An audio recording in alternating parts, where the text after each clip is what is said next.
Yeah, it's still a bit chilly, but it's good. It's good that we could all be here.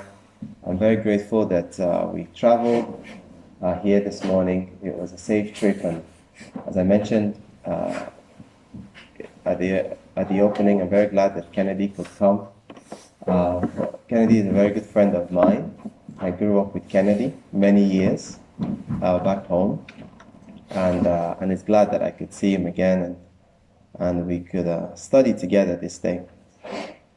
What I planned to share this afternoon was, the title is The Not So Secret Will of God. The Not So Secret Will of God. And we'll see maybe why it's called The Not So Secret Will of God.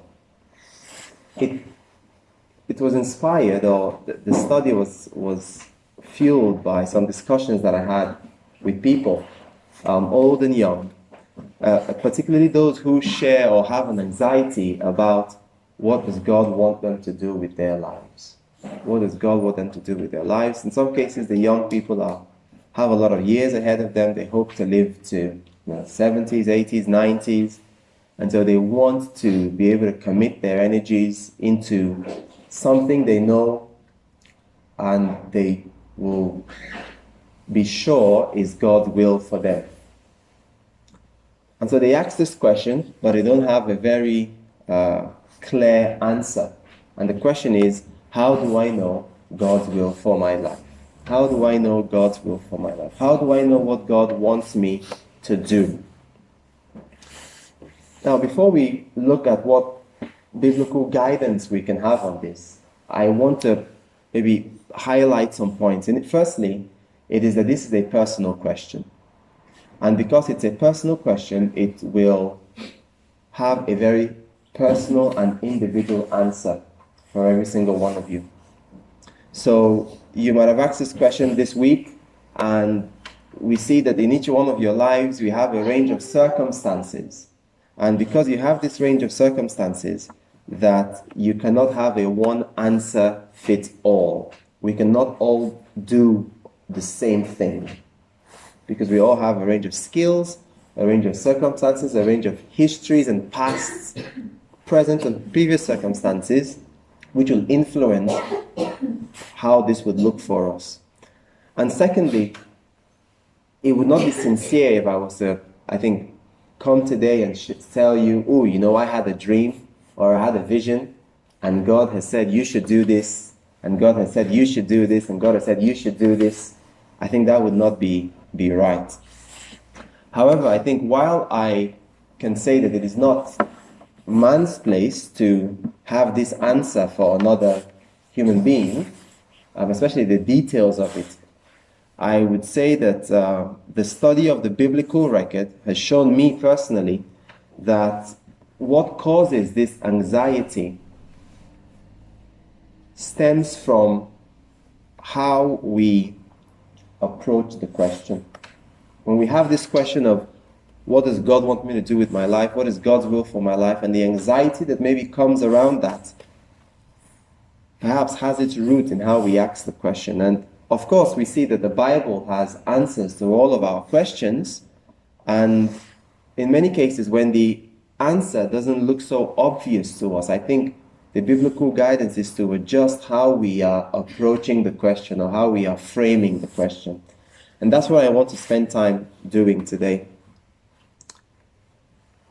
So I believe that everyone who asks this question, men, women, young, old, this question is asked from a place of honesty.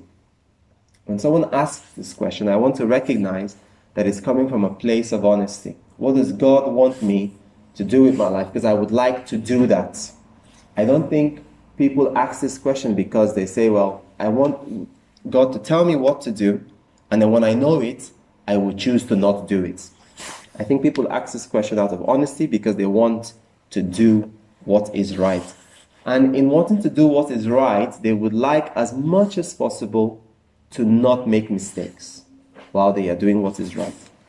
And so because we come from this perspective, typically, when we think of this question, we tend to see our choices as essentially between good and bad. That if we have a series of options before us to make a choice on, that there is one good and everything else is bad. And we're seeking desperately to find what is that good thing so that we can choose to do so. My wife is familiar, as I was writing this study some time ago, that I was having a discussion with a young lady, and she was also having these questions in mind. And I'll tell you what her options were, and we'll probably look to see if we can resolve some of the tension that she would have been having at the time. So she's a young lady in her 20s, and she's trying to make a decision between, pursuing a relationship with a man, a guy in the church, or with furthering her education that would require her to leave the country, medical education. So she's in the country, and there's a guy who she can pursue a relationship with, or she can further her education within the medical field. And she says, she's anxious, she doesn't know what to do, she would not want to make a mistake. Which one is the right decision? And so you can perhaps relate with this, perhaps from your younger times, or even maybe today, that you have a few options before you. You would like to know what to do, and you would not want to make a mistake. So, typically, just before we look at our first verse here, typically, we would like that in making this choice, or in understanding what is God's will for our life, that we start off on a path. So we want to know what it is, so we can start off on a path and pretty much stay on that path for the rest of our life to maximize the impact we can have.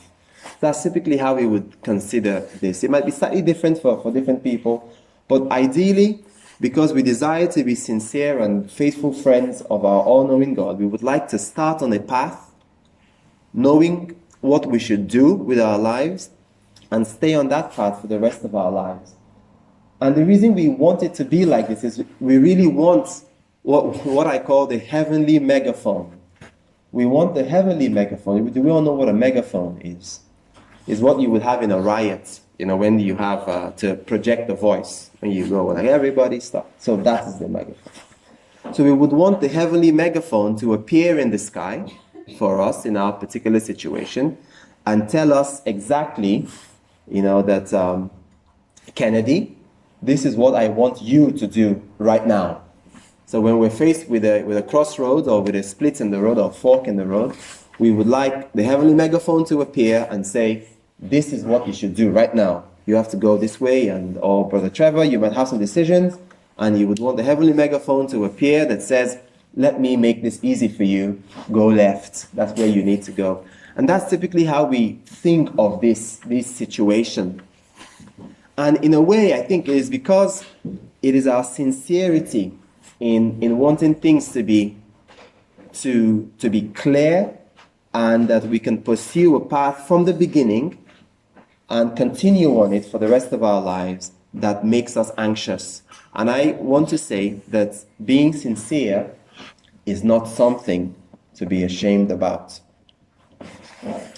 And as with most difficult questions, such as this one, this is not the most difficult question, but as with most difficult questions, I think we have biblical encouragement in the scriptures. And one that really comes to mind is an encouragement that comes from Jesus himself. That when Jesus was faced with a question that was posed to him, which seemed to be difficult in the time he was in, maybe we'll look at Matthew 19 for what this question is. Matthew 19. Jesus is presented here with what, in his time, was a very difficult question. And it didn't seem like there was ideally you would want the heavenly megaphone. This is if there was ever a time when the heavenly megaphone would be very useful and helpful, it is in a situation like this. So Matthew 19. We can start from verse 3, because that's actually where the paragraph begins from. So Matthew 19, verse 3. And so Jesus is preaching, and he has a crowd around him, and he is relieving people of their burdens. And it says in verse 3, the Pharisees come unto him, and they say unto him, is it lawful for a man to put away his wife for any reason? Is it lawful for a man to put away his wife for any reason? And Jesus answers in verse 4, have you not read that he which made them at the beginning made them male and female? It'll be wrong to break it here, but I will break it here. Because I want you to see that when faced with a difficult question like this, one where the heavenly megaphone would be very useful, Jesus makes an invitation to the people facing this kind of situation. He says, I want you to think back to the beginning. How things were at the beginning. I want you to think back to how things were at the beginning. And I think we should do so today. So the rest of our time, I want us to think about how things were at the beginning in trying to find an answer to this question. So if you can remember how things were in Genesis, in the beginning, God created us as free and intelligent beings. Free and intelligent beings with the ability to choose. Would you agree with this description of human beings in the beginning? Free and intelligent beings with the ability to choose. And we see this very evident, these three elements of the human being, free, intelligent, with the ability to choose, in the exercise of this freedom of mankind to choose to believe the lies that were spread about God by the serpent in the garden. Okay? That we've always been free to choose. And God wants us to remember this, that in the beginning, He has made us free, intelligent, and with the ability to choose. However, if you can also remember in the beginning the lies that were spread about God, they actually took a very interesting shape. Because the lies that were spread about God by the serpent in the beginning were that God has not made you free.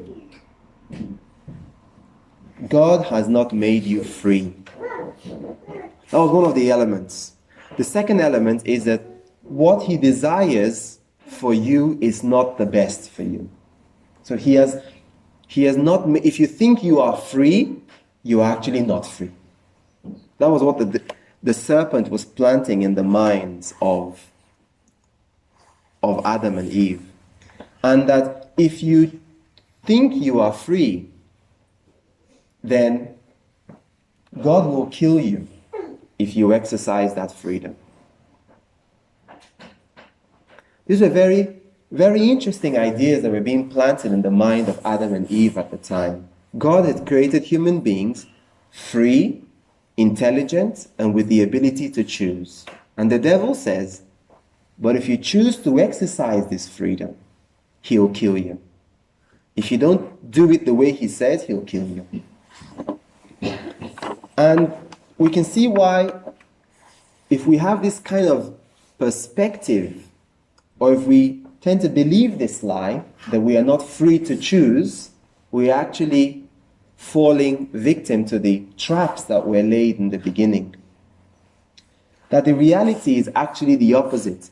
God has made us capable of choosing, and at no point before sin or after sin, after the fall, was that freedom taken away from us. The freedom to choose and the ability to choose. At no point before sin or after sin was that freedom taken away. Actually, we can confirm that this is true. And we're going to do so in the next verse. Let us look at how this is acknowledged by God to the children of Israel. So let's look at Deuteronomy 30. Deuteronomy 30. Our scripture reading was Deuteronomy 10. So this is in that same book.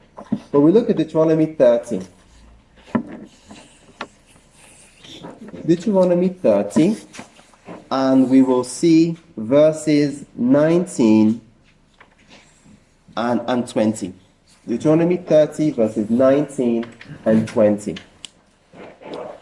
Now we see here that God is speaking to the children of Israel again, and he is reminding them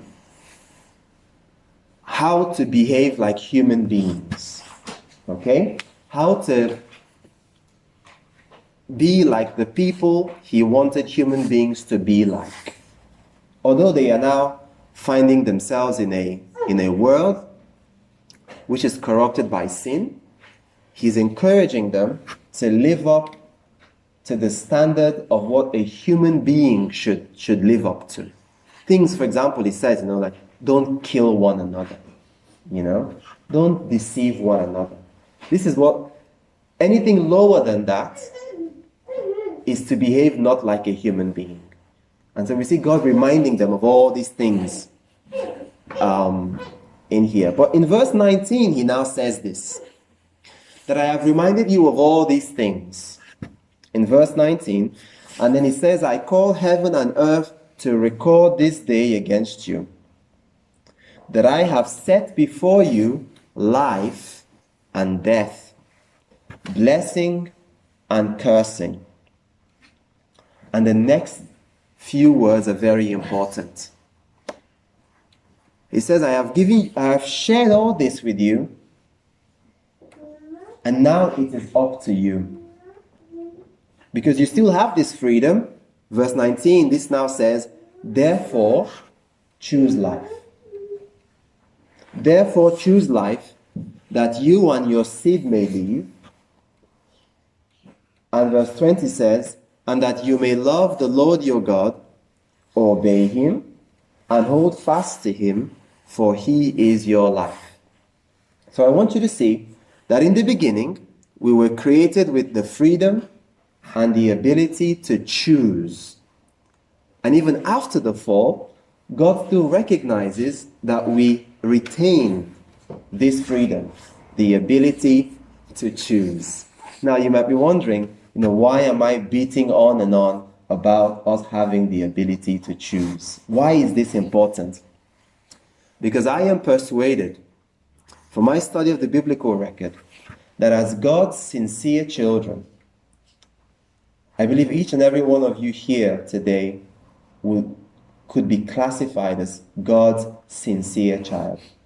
That as God's sincere children, his will for your life will be revealed if you are willing to choose life daily. God's will for our lives cannot be found outside of the requirements to choose. Think about that for a moment, about your life. And you might be thinking, okay, well, I want to choose life. That is what I desire to do. I see it. It says we should choose life. So what does this choosing life look like? What does choosing life look like? And I want us to see something that we'll find in several verses, and we'll do a bit of moving back and forth, not necessarily because we are taking half here and half there, but I want you to see it repeated. That's why we will go here and go here and go here, okay? So we'll look at Deuteronomy 10. So where we were, the scripture reading, Deuteronomy 10, what does choosing life look like? And that's what we're trying to understand now. What does choosing life look like?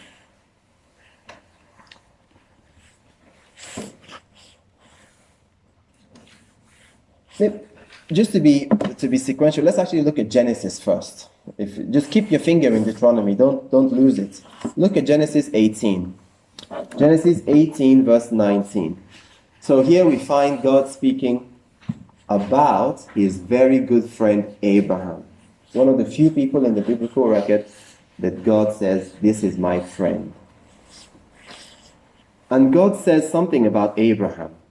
Genesis 18 verses 19. And God says, I know him. That's how it begins. I know him. Think of what that says about the kind of person Abraham would have been. You know, Jesus says there'll be a time when people will come to him and he will say, I don't know you. But here he says, I know Abraham. What does he know about Abraham? It's not just his name, but it says here that he will instruct his children and his household after him. And what will they do? And they shall keep the way of the Lord to do justice and judgment. So he shall, in essence, lead his family to walk after and follow the way of the Lord, to do justice and judgment. Now we go back to Deuteronomy 10. I want you to see this same idea repeated in Deuteronomy 10. So this is not about Abraham now, but God is consistent. 10 verse 12. So what God required of Abraham was what we've just read, that he will teach his family to walk in the way of the Lord and to do something called justice and something called judgment, which we'll learn about as we keep going. Deuteronomy 10:12. And now, Israel, what does the Lord require of thee but to fear the Lord thy God, to walk in all his ways, to love him, and to serve the Lord thy God with all your heart and with all your soul. Keep this in mind. Let's move a few verses before, a few chapters before. Let's look at Deuteronomy 4:29. We're not just plucking verses, we're trying to see the consistency of the revelation. Deuteronomy 4:29. Have a look here. Deuteronomy 4:29. But if from here you shall seek the Lord thy God, you shall find him, if you shall seek him with all your heart and with all your soul. Do you remember that was repeated in Deuteronomy 10? Okay? You shall seek him with all your heart and with all your soul. Have a look at the next chapter in front, 5:33. 5:33. Similar as it said to about Abraham, why God said he knew Abraham. 5:33. You shall walk in all the ways which the Lord thy God hath commanded you, that you may live, and it may be well with you, that you may prolong your days in the land which you possess. Have a look at the chapter in front, chapter 6. We're walking through now, chapter 6, verse 5. Have a look at chapter 6, verse 5. And you shall love the Lord your God with all your heart, and with all your soul, and with all your might. We see the same thing there. Have a look at 6:24. And the Lord thy God commanded us to do all these statutes, to fear the Lord our God, for our good always, that he might preserve us alive as it is this day. And let's go back and read 10:12. So you see all of these ideas now in one place. Again, we read 10:12. What does the Lord require of you? But to fear the Lord thy God, to walk in all his ways, to love him, and to serve the Lord thy God with all your heart and with all your soul, to keep the commandments of the Lord and his statutes, which I command thee this day for your good. Now you see, if you just try and remember what's going on here, when this is being said to the children of Israel, how much of the Bible did they have available to them? If you just picture that, how much do you think they had of the Bible? Did they have Daniel when this was said to them? Did they have Daniel? No, right? So you would say they probably had the Torah. Let's say they had the first 5, right? They had the first 5, the Pentateuch there. And God says, in here, if you can just live like this, this is my desire for you. My desire for you is to live like this. Really, I remember when I did a Bible study, or I was given a Bible study many years ago, the brother had shared with me that what you really find is for the rest of the 35 books of the Hebrew Bible is how things played out of the 5 at the beginning. So the 5 says, this is how I would like you to live, and the remaining is now showing us how they lived, right? And was God right in what he said, that these things will bring you life and these things will lead to your destruction? And that's kind of what we would see. And many years go by since this Deuteronomy 10:12 is given, and the prophet Micah is trying to encourage the people again to remember what God has said. And so let's look at Micah 6. So keep your finger in that Deuteronomy 10, and I want you to look at Micah 6. Micah 6 is still in the Hebrew Bible there, but Micah 6.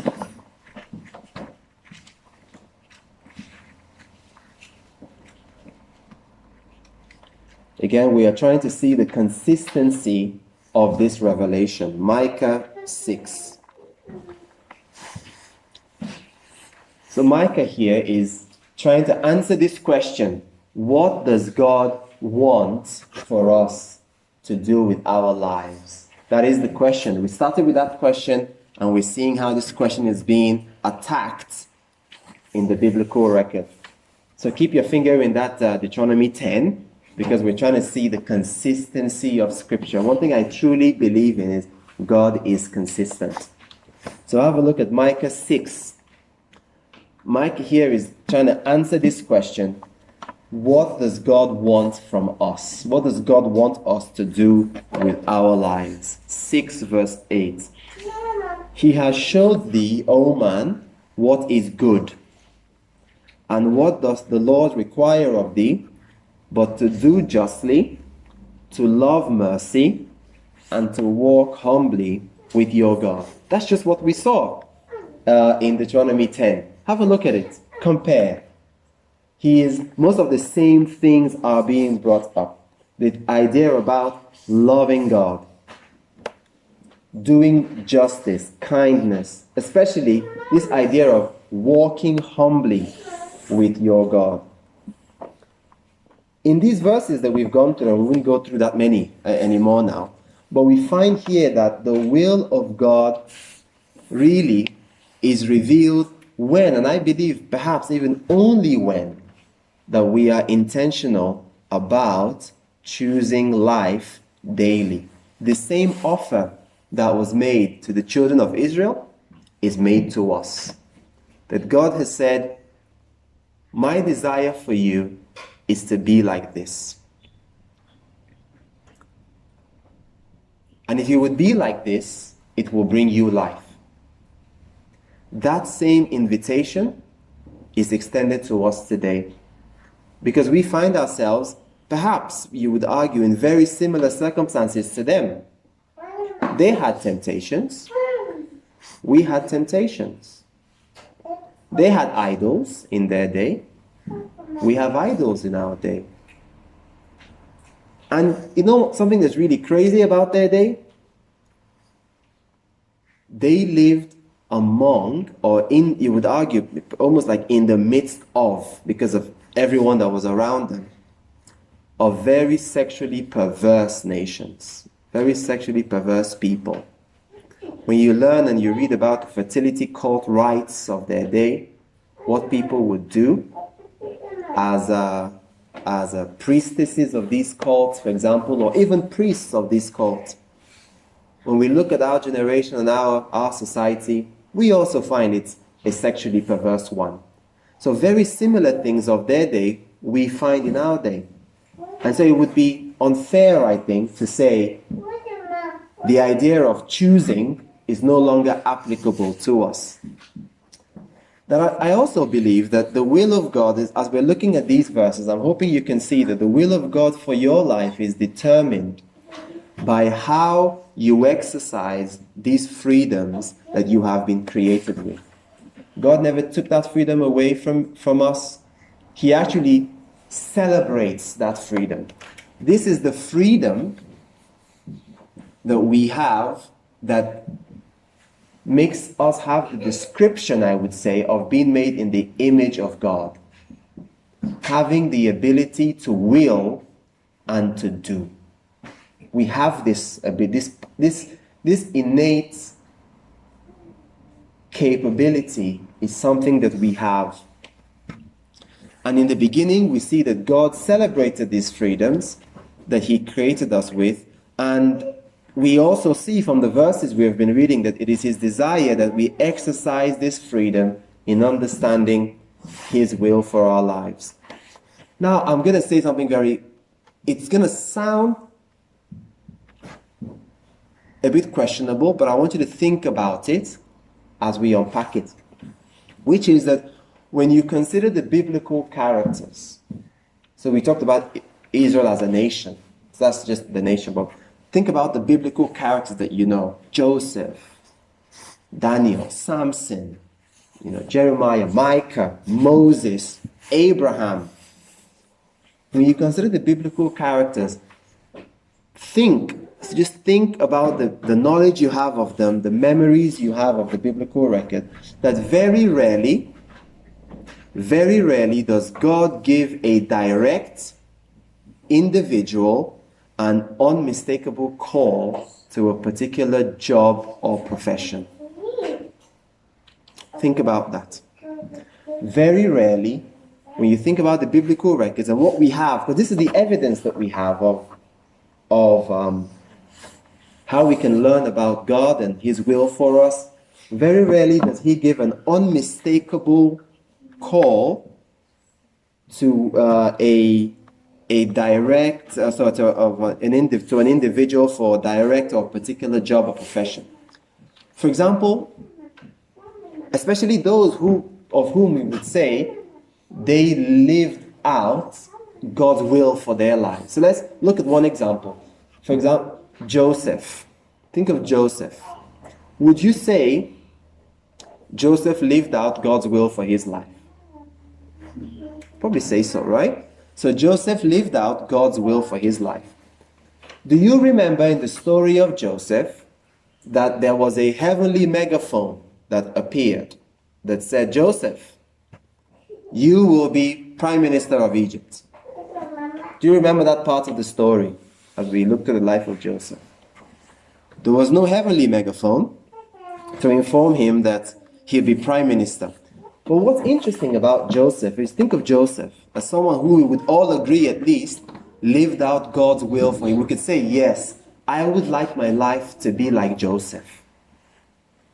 That he came to experience God's will for his life by daily making decisions along the lines of what we have just read. For example, how Micah puts it, that enabled him do justly, love mercy, and walk humbly with his God, regardless of the circumstances.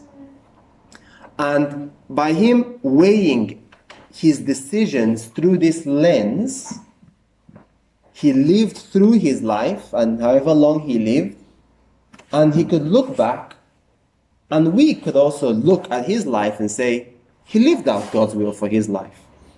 But there was no heavenly megaphone, you see, to say, this is what you had to do. How about Daniel? Would you say Daniel lived out God's will for his life? Probably another very good character of the Bible. Do we remember the heavenly megaphone in the story of Daniel? Again, the heavenly megaphone does not appear in the story of Daniel.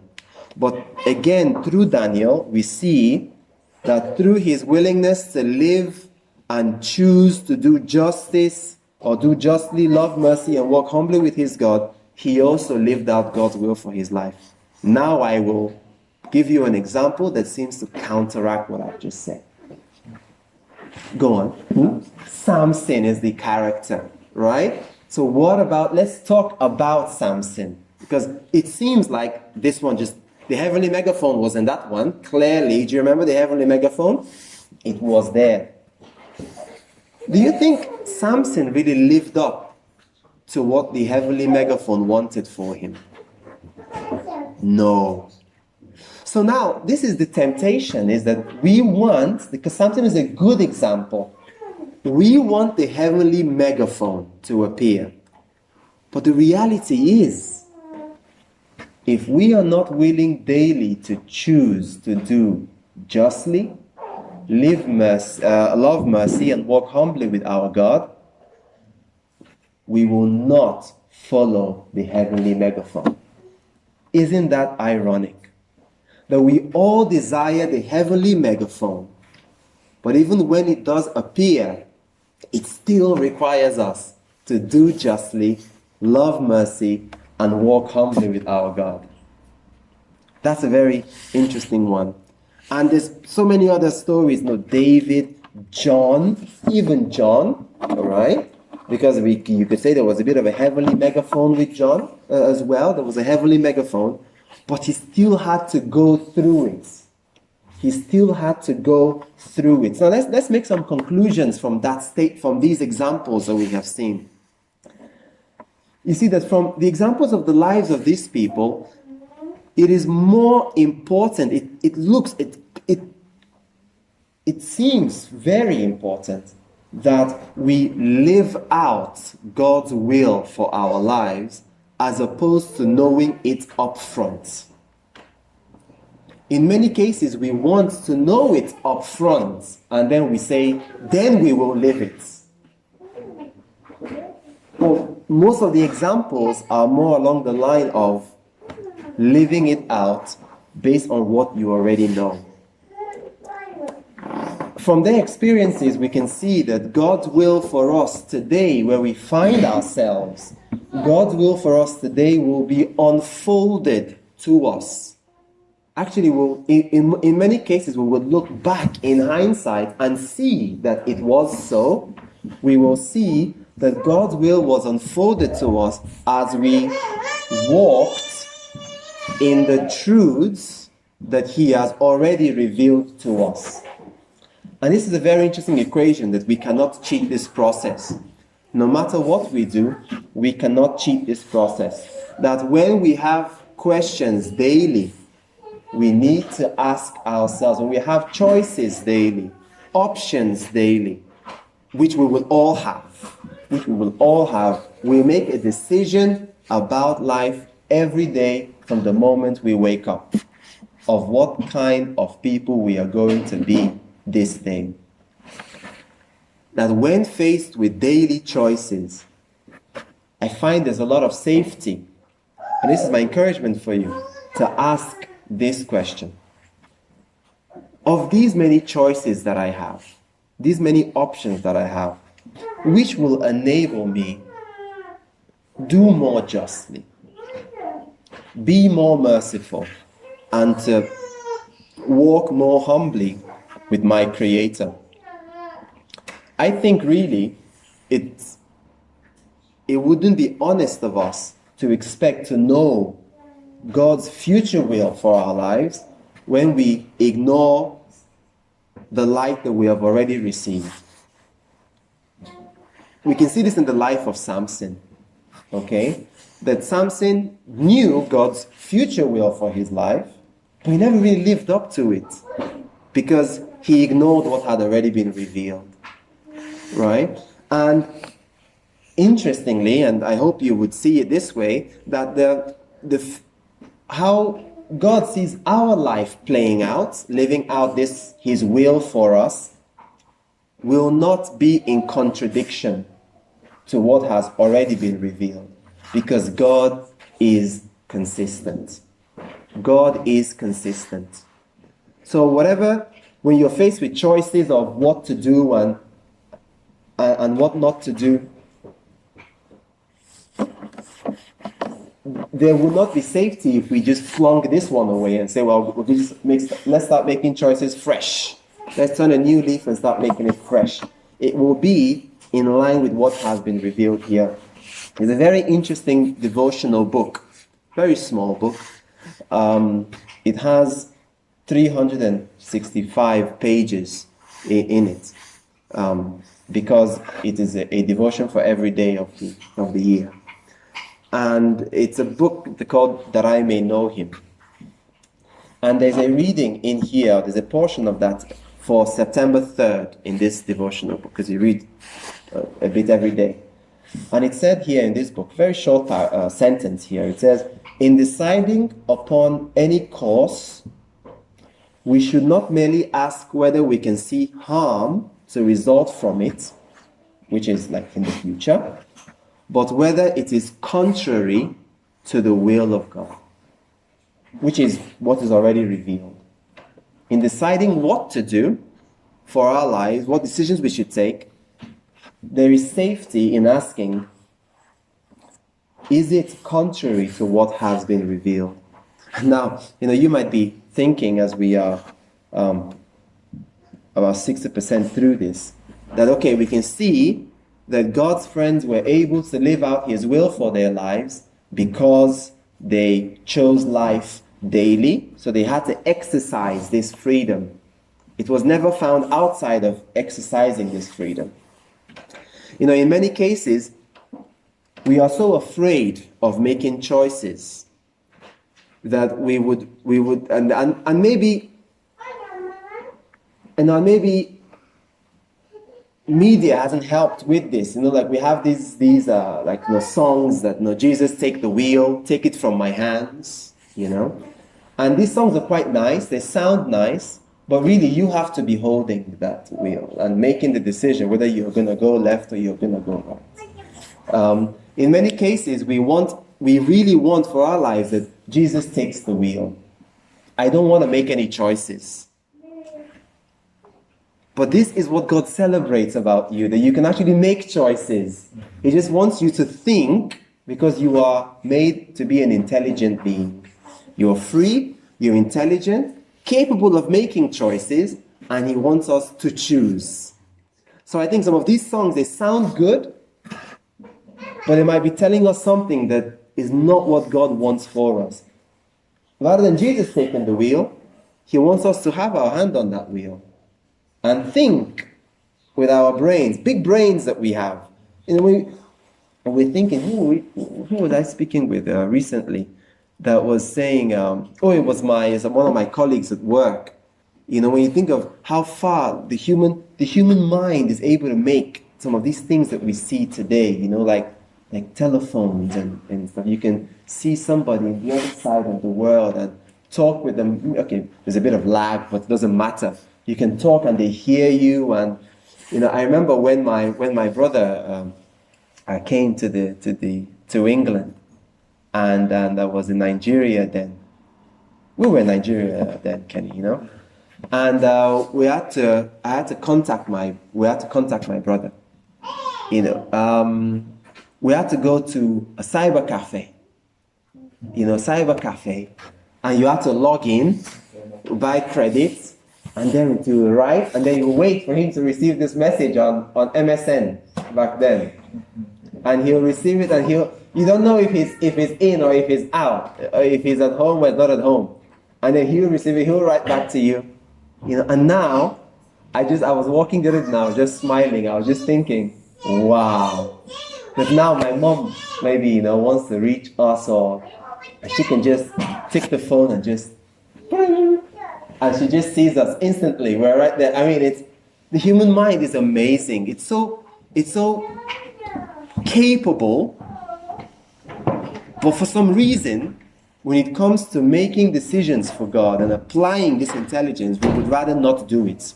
We would rather, God, you just make the decision. We want to just make the mobile phones. You make the decision. But this is really not true. Okay? So, I want to just spend the last 15, 20 minutes here unpacking what we have been saying before. We've been saying it exactly the way the Bible says it, which is, what does it really mean when God says that what he desires for us? This is one of the few verses in the Bible that is so explicit, that God says, my desire for you is to do justly, love mercy, and walk humbly with your Creator. What do these things mean? That's what I want to spend the next 15, 20 minutes doing. So what do you think doing justly means? When you've probably heard this before. What does that mean to you? Do justly.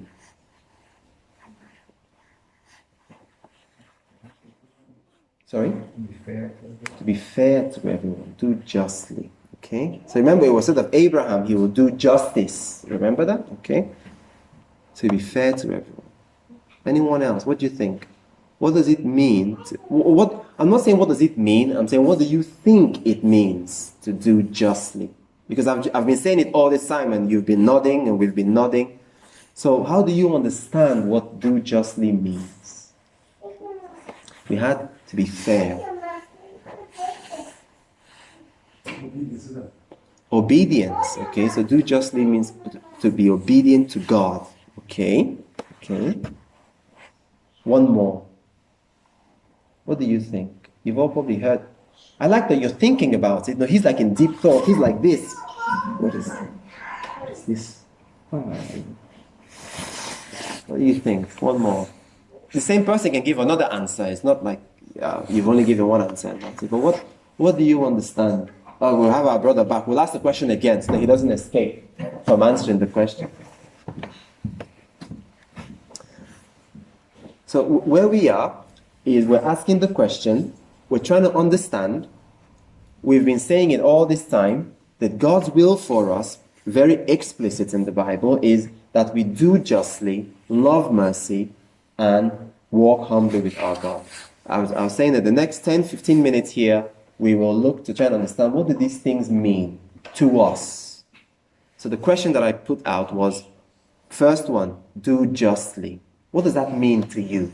Not what does it mean, but what does it mean to you? How do you understand it? Do justice. Think about it, because you just came. They've had more time, so give us an answer first. Just according to morality, conscience. Do just according to morality, according to conscience. Okay. Do justly. Be an honest person. Be an honest person. Okay. Do justly. Okay. I think all these answers are right, are in there. Okay, be honest, be fair, be obedient. I have maybe an even simpler one for you to consider. To do what is right.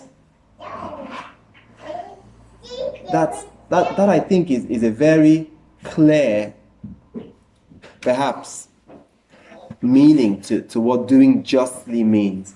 To do what is right. But God's desire for us is when we are faced with options, we should seek to do what is right. But that's subjective, right? Because some people that don't have the knowledge of God, for them the right might be something wrong. Yeah? Yeah, I was going to say that. Yeah, so everyone has a different perception of what right is to them. That's true. And so by physically, so do what right by the word, isn't it? Of course. Many times we tend to worry about the people who don't know the truth. God will worry about them. Okay? No, because the Bible says God will worry about them. But very important, wherever you find yourself, to as much light as you have of what God's expectation is of you, do what is right. And for the people that don't know and they do it in a way you say, I don't think this is the way it should have gone, but don't worry about that. God will sort that one out, Focus on yourself. The decision about God's will is for your life. You're not making a decision for somebody else. So when you find yourself something that helps in understanding this, do justly, is when we find ourselves with choices, we should seek to do what is right. in as much as we know what right is. Okay? And if we have come, we have come to a knowledge of the Bible as the source of all rightness. So for us then would be, how will the Bible like me to live according to this option that I have? So do justly what is right. Interestingly, we can also maybe look at a verse here. Ezekiel 18. Ezekiel chapter 18. So don't forget the questions the main question we're trying to answer is, how do I know God's will for my life? The invitation is that we do justly, love mercy, and walk humbly with our God. Have a look at Ezekiel 18. This whole chapter of Ezekiel 18, I invite you to, when you get home, it's a very short chapter, you see, it's just 32 verses here.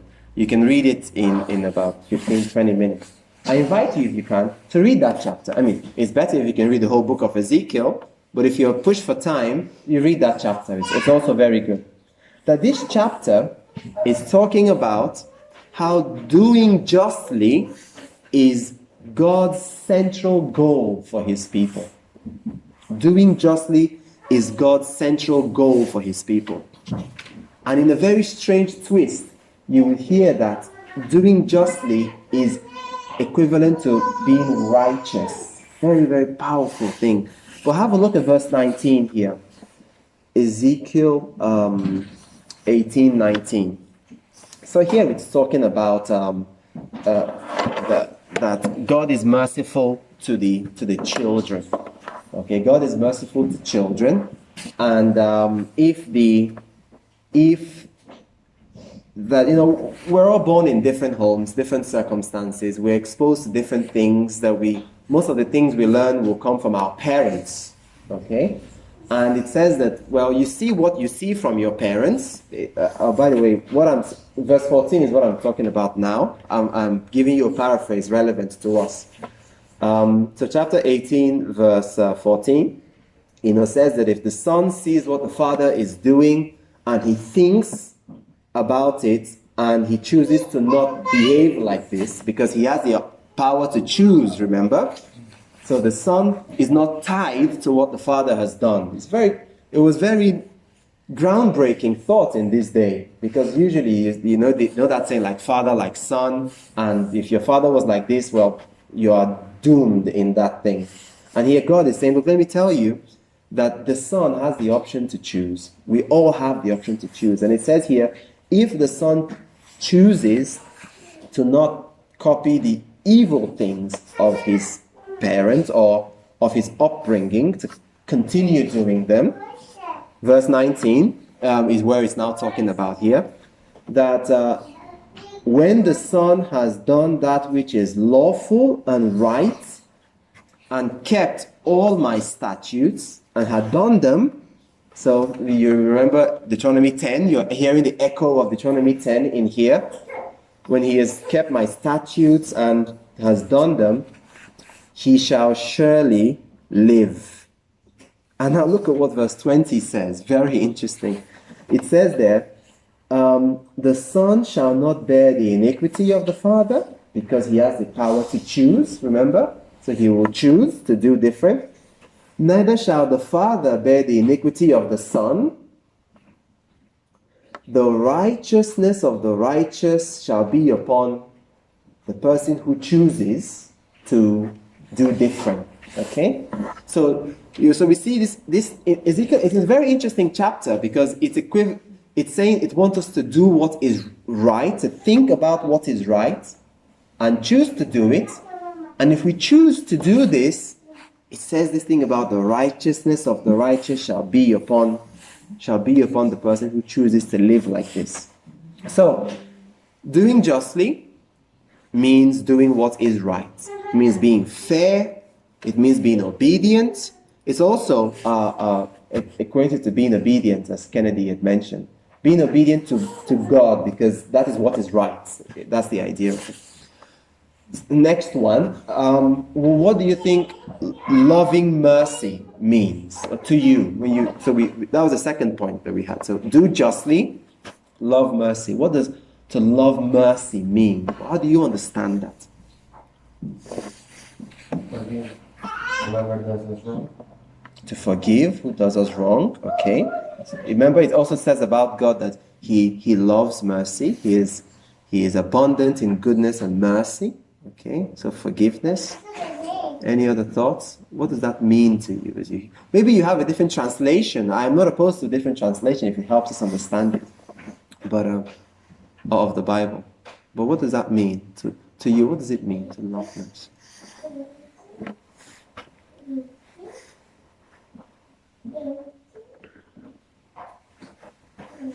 Patient, long-suffering, patient. To be patient with people, to be patient, love mercy. In other places, they would say love kindness. They actually equate it to one another. Very interesting as well. There's so much in here we can talk about. Oh, it's so delicious. But what do you think? Love mercy. You know, I think love and mercy are from the same branch. Mm-hmm. They must all be the same fruit, like bars and banana. Mm-hmm. Like for you to be merciful, you must have love. Love the person you've been merciful to. Yeah. That's a good one. Yeah. Okay. The opposite of vengeance. The opposite of seeking vengeance is to love mercy. Okay. The opposite of vengeance is seek. Is to love. You have mercy. Someone has to do something to you, right? In order to show mercy. Because otherwise, that's our relationship with God. He's merciful towards our sins Mm-hmm. by forgiving it. Okay. I'll add to what you shared. So think about what you shared. I'll add to it a very interesting perspective that I learned when I was studying these individual things. Okay. That this idea of loving mercy and being merciful they have slightly different applications, but loving mercy or loving kindness, I found this to be an invitation to be intentional about relieving the burdens of other people. Think about that. Just kindness is saying, loving kindness. To love mercy or to love kindness. It's very interesting, right?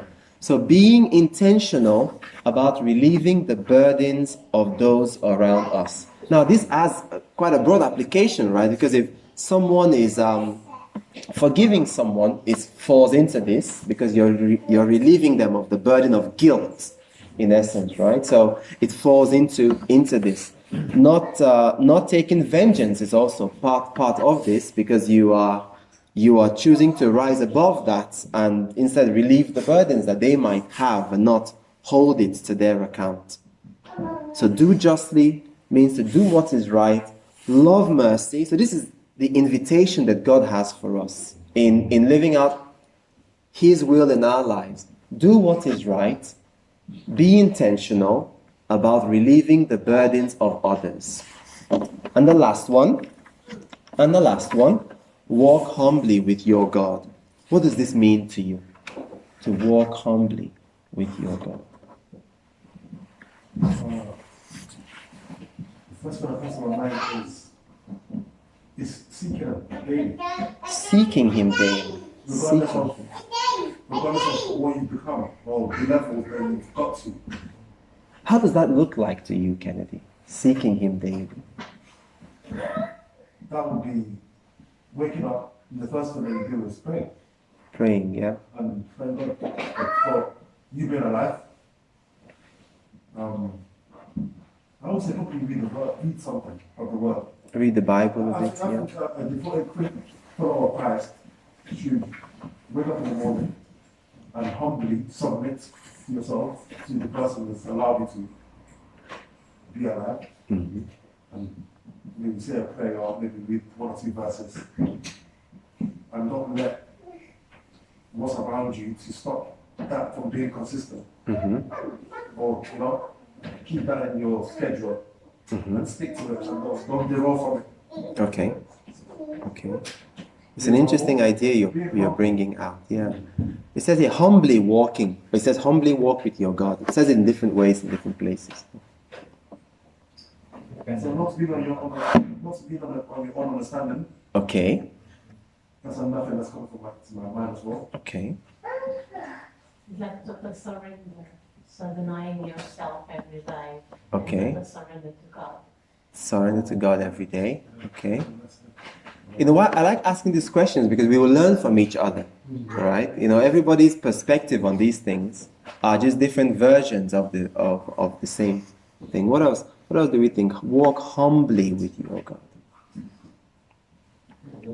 Roots meaning is humbly humility, Humility. Submission, as we had here.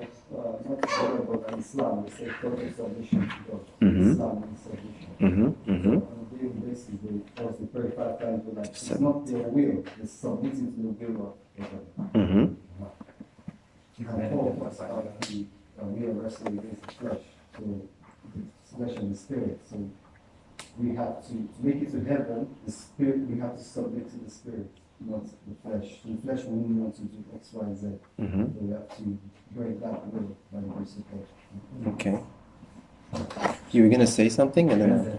Sorry? Dependent. To be dependent on God. Okay. Dependent on God. God's will, I guess. Sorry?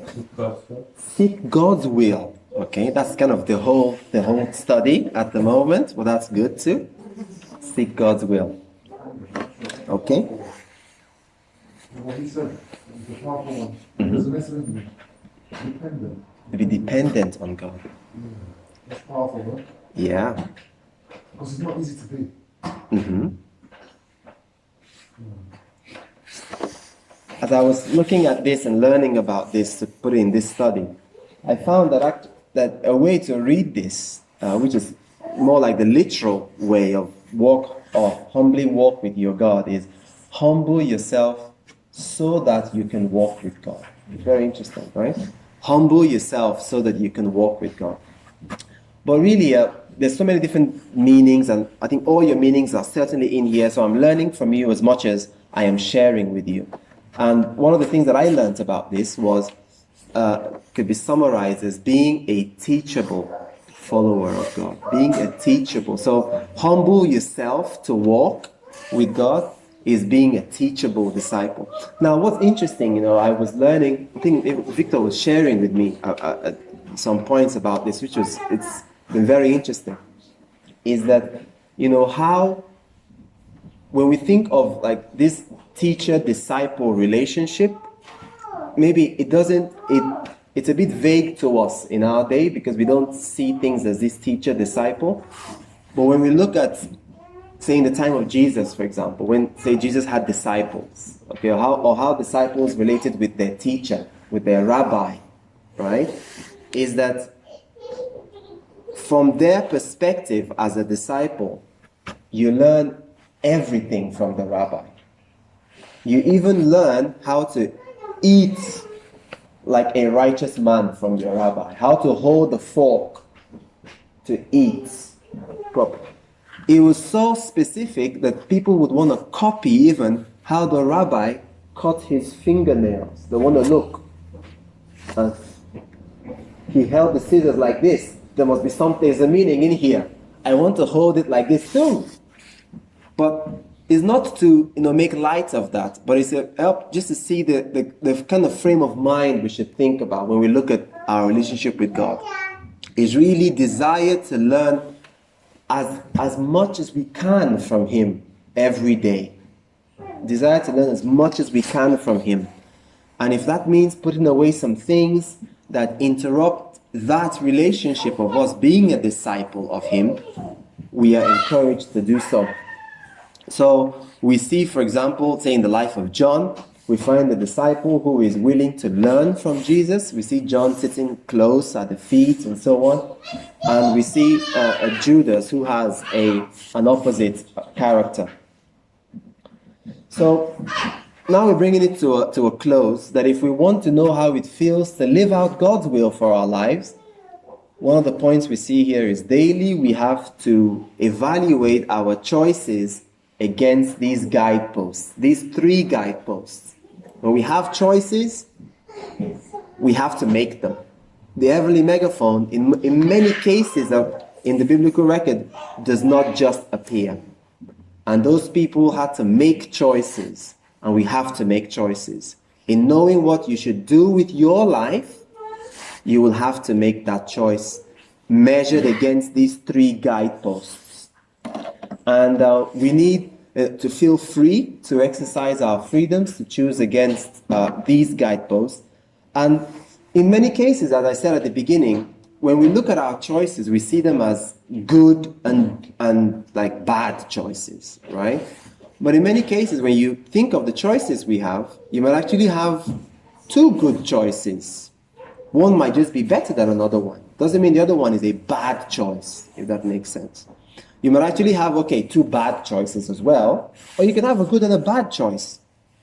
So, for example, when we looked at this, we said we're going to bring the story back in of that young lady, who had these two choices. Now, do I pursue a relationship with this godly man, and see how this develops, or do I pursue medical education that means to travel abroad? And we kind of thought a bit about this situation.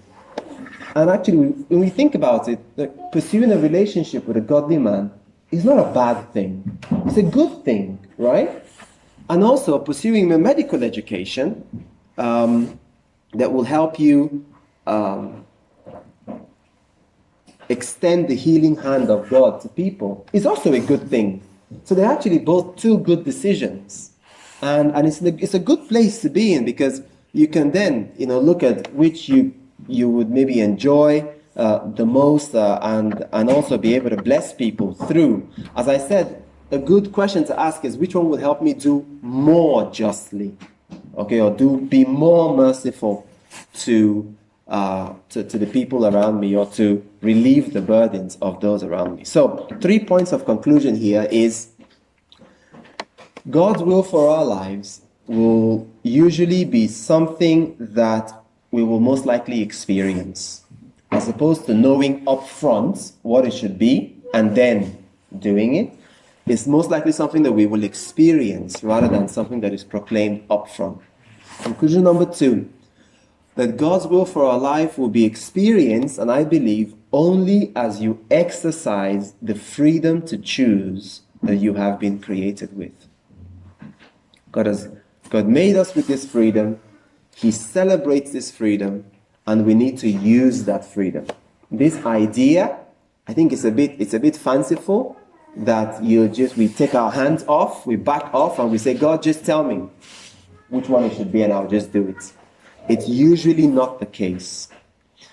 And thirdly and lastly, that God's will for our lives will be understood when we choose life daily in the form of evaluating which of your options will better enable you to be obedient, to do justly, which is contained in that, to be merciful, to relieve the burdens of those around you, and which will help you be a teachable disciple of your Creator.